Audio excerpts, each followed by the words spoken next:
बाहर तो बहुत तेज बारिश हो रही है। अब मैं मजदूरी कैसे करने जाऊंगा? बाबा, आप रुक जाइए। मौसम बहुत ज़्यादा खराब है। मुझे तो समझ नहीं आ रहा। ये दिन पर दिन मौसम खराब होता जा रहा है। अगर ऐसे ही चलता रहा तो मजदूरी नहीं कर पाऊंगा और घर में खाने को एक दाना तक नहीं आ पाएगा। तभी बहुत तेज आंधी तूफान चलता है। अरे देखो जरा देखो, कितनी तेज तूफान चल रहा है। अरे महेश बेटा, तू झोपड़ी के ऊपर तिरपाल तो लगा कर आया था ना? हाँ बाबा, लगा दी थी तिरपाल। और उसके ऊपर तूने ईंटें रखी थी या नहीं? बाबा, ईंट रखना तो मैं भूल गया। महेश के इतना कहते ही झोपड़ी के अंदर बारिश की वजह से पानी टपकना शुरू हो जाता है। हे भगवान महेश, तूने ये क्या किया? तुझे मैंने कहा था बारिश और तूफान तेज है, तुझे ईंटें रख देनी चाहिए थी। मुझे लग रहा है कि तिरपाल उड़ गई। चल चल मेरे साथ चल। अब तुझे मेरे साथ भीगते हुए मेहनत करनी होगी, नहीं तो पूरे घर में पानी ही पानी भर जाएगा। देवेश इतना बोल ही रहा था कि घर के अंदर वाकई छत से पानी टपकने लगा। हाँ पिताजी, आप सही कह रहे हो, चलो चलते हैं जल्दी से। दोनों बाप बेटा बारिश में बाहर निकलते हैं और झोपड़ी की छत पर तिरपाल को सही से लगाना शुरू कर देते हैं। अरे बेटा, ईंट को अच्छे से रखना, कहीं ईंट गिर न जाए। ठीक है पिताजी, सही सही रखूंगा। महेश इतना कहकर अच्छे से ईंट से तिरपाल को दबाने लगता है, जिससे छत ढक जाती है और झोपड़ी में पानी टपकना बंद हो जाता है। लेकिन इसी के चलते हुए बेचारे दोनों के दोनों बहुत बुरी तरह भीग जाते हैं। अरे चलो बेटा, बहुत ठंड हो रही है, बाहर घर में चलते हैं। चलो, बरसात में मौसम बिल्कुल ठंडा हो गया है। हाँ पिताजी, आपने बिल्कुल सही कहा, चलिए। जब दोनों बाप बेटा घर के अंदर आ जाते हैं तो मेघा उन्हें सूखा कपड़ा देती है और अपना शरीर पोंछने के लिए कहती है। आप लोग अपना शरीर पोंछ लो और सूखे कपड़े पहन लो, नहीं तो ठंड लग सकती है। मेघा के दिए हुए कपड़े दोनों पहन लेते हैं। तभी बीमार शकुंतला बिस्तर पर पड़ी हुई मेघा से कहती है। अरे बेटी, तूने खाने के लिए कुछ बनाया नहीं? माँ, मैं बारिश के रुकने का इंतज़ार कर रही हूँ। घर के अंदर खाना कैसे बनाऊंगी? सारे में धुआं ही धुआं हो जाएगा। मेरी दवाई का समय हो गया है और मुझे भूख भी लग रही है। ठीक है माँ, मैं कुछ करती हूँ। मेघा अपने सिर पर एक सफेद कट्टा रखकर बारिश से बचते हुए बाहर से कुछ ईंटें लाकर घर के अंदर ही छोटा सा चूल्हा बना लेती है और उसी पर खाना बनाना शुरू करती है। अरे बेटी, पूरे घर में धुआं ही धुआं हो गया है। पिताजी, खाना बनाना भी तो बहुत ज़रूरी था। मेघा जैसे तैसे करके जल्दी जल्दी खाना बना लेती है। वो खाने में नमक मिर्च वाले चावल ही बना पाती है। माँ, माँ उठो, ये लोग खाना खा लो। शकुंतला मेघा के हाथों से खाना खाती है। शकुंतला के पूरे शरीर को पैरालाइज हुआ था, जिसके कारण ना तो वो हिल सकती थी और ना ही वो उठ सकती थी। मेरी प्यारी बेटी, इतनी कम उम्र में तेरे ऊपर कितनी जिम्मेदारी आ गई। हम गरीबों का कुछ नहीं हो सकता है। इस गरीब झोपड़ी के अंदर हम कैसे कैसे दिन देखते हैं। कोई बात नहीं माँ, बच्चे समय के अनुसार बड़े होते हैं, लेकिन मैं समय से पहले बड़ी हो गई हूँ। आपको तो खुश होना चाहिए। मैं तो इस कदर लाचार हो गई हूँ कि तेरे सर पर हाथ रखकर तुझे आशीर्वाद भी नहीं दे सकती बेटा।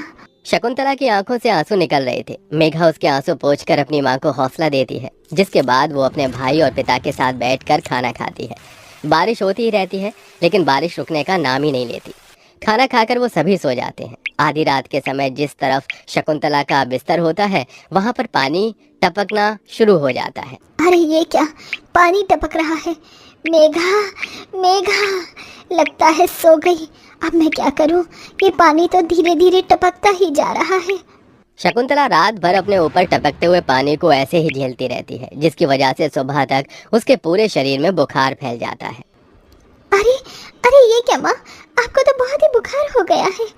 रात भर ये झोपड़ी की छत टपकती ही रही।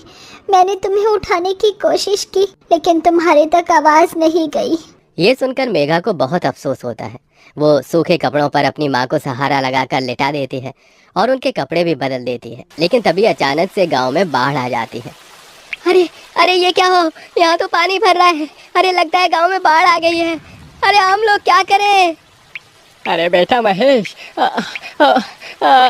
अरे भाई, अपनी माँ को कंधे पर उठा, नहीं तो हम सभी बह जाएंगे। अरे पानी में कोई जुगाड़ करता हूँ बेटा। देवेश फौरन घर के बाहर जाता है। जहाँ वो आसपास देखता है, उसे एक रेडी दिखाई देती है। देवेश उसे लेकर आता है, जिस पर शकुंतला को लिटा देता है। अरे चारों तरफ पानी पानी हो रहा है, हमें अब यहाँ से जाना होगा, नहीं तो पानी में हम डूब जाएंगे। तभी अचानक से उनकी झोपड़ी पानी में डूबकर बह जाती है। हमारी झोपड़ी चली गई। बेटी, अब हमें भी यहाँ से चलना होगा। तुम्हारी माँ को यहाँ से किसी ऊंचे स्तर पर लेकर जाना होगा। देवेश, महेश और मेघा तीनों शकुंतला को रेडी के साथ वहाँ से ऊंचाई पर लेकर जा रहे होते हैं, लेकिन पानी बहुत ज़्यादा होने की वजह से रेडी का संतुलन खराब हो जाता है और वो पानी के साथ बहने लगती है। पिताजी, पिताजी, माँ रेडी के साथ पानी में बहते हुए जा रही है। हे भगवान, अब हम लोग क्या करें? अरे हम लोग भी डूब रहे हैं। कोई सहारा मिलेगा तो हम यहाँ से बाहर निकल पाएंगे, नहीं तो पता नहीं आज क्या होगा। हे भगवान, कोई हमारी मदद करो। हे ऊपर वाले, कुछ तो करो।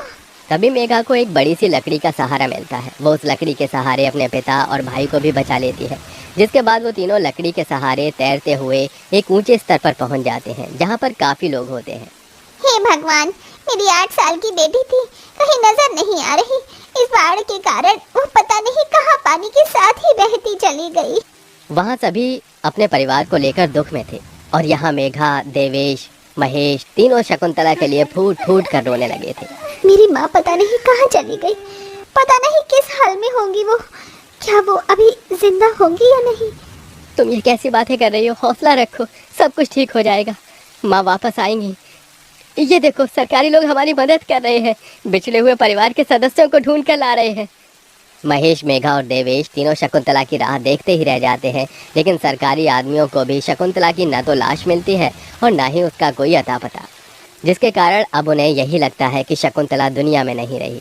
इतनी बारिश हो रही है, माँ का तो कुछ पता नहीं। अब हमें हमारे लिए कुछ करना होगा। तुम सही कह रही हो बेटी, अब हमें कुछ न कुछ तो करना ही होगा। देवेश और महेश दोनों बाप बेटे जंगल से लकड़ियां इकट्ठी करके वहां झोपड़ी बनाने की कोशिश करते हैं, लेकिन बार बार बारिश के पानी की वजह से उनकी झोपड़ी बन ही नहीं पाती। बारिश बहुत जोरों से हो रही है, मैं यहाँ वहाँ से पन्नियाँ इकट्ठी करती हूँ। मेघा पन्नियां इकट्ठा करती है और उन्हें जोड़कर तैयार करती है, जिसे वो अपने पिता और भाई के ऊपर रखकर उन्हें बारिश से बचाने की कोशिश करती है। और इसी के चलते महेश और देवेश झोपड़ी बना लेते हैं और उसमें वो सब रहने लगते हैं। चलो, हमने जैसे तैसे करके अपने लिए मजबूत झोपड़ी तो बना ली। काश माँ और मिल जाती तो अच्छा होता। मेघा अफसोस करते हुए रो रही थी कि तभी उसे झोपड़ी के बाहर से अपनी माँ की आवाज़ आती है। मेघा, महेश, कहाँ हो तुम दोनों? मेरे बच्चों, कहाँ हो तुम दोनों? मेघा, ये तो माँ की आवाज़ है। मेघा जैसे ही झोपड़ी के बाहर आती है, वो बारिश में भीगते हुए अपनी माँ को खुद अपने पैरों पर चलकर आते हुए देखती है। माँ, आप चल सकती हो, आप हिल सकती हो, आप खड़ी हो सकती हो। ये सब कैसे हुआ? ये तो एक चमत्कार है। बहते बहते पता नहीं मैं कहाँ पहुँच गई थी और बेहोश हो गई थी। जब होश आया तो हाथ पैर अपने आप काम करने लगे थे। फिर तो मैं ढूंढते हुए यहाँ तक आ गई। ये भगवान का चमत्कार ही था। हमारी झोपड़ी भी टूट गई। भैया और पिताजी ने दोबारा झोपड़ी बनाई है और इस बार बहुत मजबूत झोपड़ी है। एक बूंद भी नहीं आ रहा अपनी झोपड़ी के अंदर। माँ, चलो हम सब एक साथ पहले की तरह रहेंगे। शकुंतला को सही सलामत देखकर महेश और देवेश दोनों बहुत खुश होते हैं। वो सभी एक दूसरे को गले से लगा लेते हैं। इस तरह बारिश में भी गरीब की झोपड़ी उनके काम आती है और वो उसी में अपना गुजारा करते हैं। बरसात ख़त्म होने के बाद महेश और देवेश दोनों मिलकर काम करते हैं और पैसे जोड़कर अपने लिए पक्का मकान बना लेते हैं, जिसके चलते अब शकुंतला भी अमीर घर की कोठियों में काम करके कुछ पैसे जोड़ती है और धीरे धीरे घर की परेशानियों को ख़त्म कर देती है। अब वो सभी एक साथ खुशी खुशी रहने लगते हैं।